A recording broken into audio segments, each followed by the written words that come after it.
पर झूठ फरेब की राजनीति करते आए हैं और आपको माकूल जवाब दे दिया है, अयोध्या वासियों ने भी दे दिया। देखिए, उम्र दराज मांग के लाए थे, 4 दिन 2 झूठ बोलने में निकल गए और 2 कपड़े बदलने में।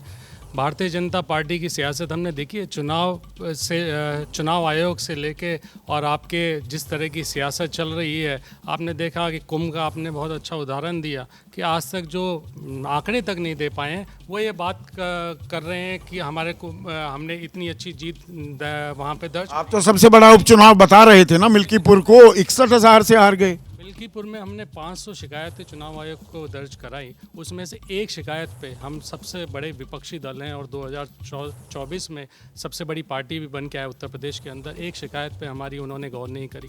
आपने देखा किस तरह से पीठासीन अधिकारी ऑडियो वायरल हुआ, सारी दुनिया ने देखा किस तरह से उनको भाजपा के कार्यालय से निर्देश मिल रहे थे कि आपको फर्जी वोट डालनी है। किसी आनी बिल्ली खंबा नोचे वाला हाल है आपका। देखिए, ये मुद्दे हैं जिससे लोकतंत्र बचेगा। तो ये ऐसे इन मुद्दों को इतनी गंभीरता से लेने की जरूरत है, इनको मुद्दों को हमें ये ध्यान देना जरूरत है, इससे ही लोकतंत्र स्वस्थ यही बात आपने मीरापुर को लेकर कही, यही बात कुंदरकी को लेकर कही, चुनाव आयोग को शिकायत दीजिए, अदालत का रास्ता अपनाइए, पर वहां पर तो कुछ हुआ नहीं। अब मिल्कीपुर में भी वही बात। देखिए, मीरापुर की आपने अच्छा याद दिलाया। मीरापुर में तो आपने देखा कैसे एक इंस्पेक्टर ने, पुलिस के इंस्पेक्टर ने पिस्तौल तान दी थी चुनाव हमारे माताओं पे जो मतदान करने आई थी।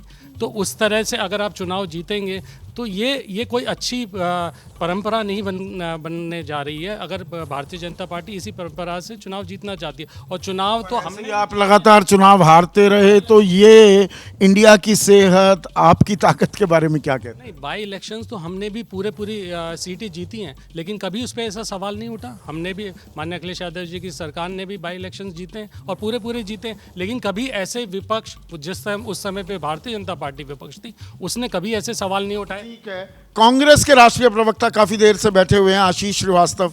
आशीष, क्या कांग्रेस हो गई, पुनर्जीवित हो गई, जीर्णोद्धार हो गया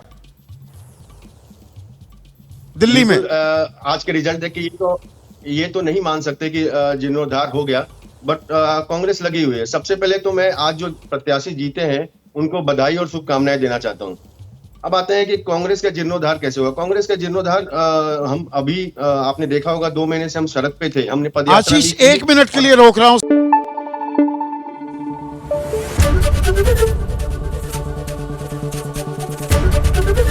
एबीपी न्यूज आपको रखे आगे।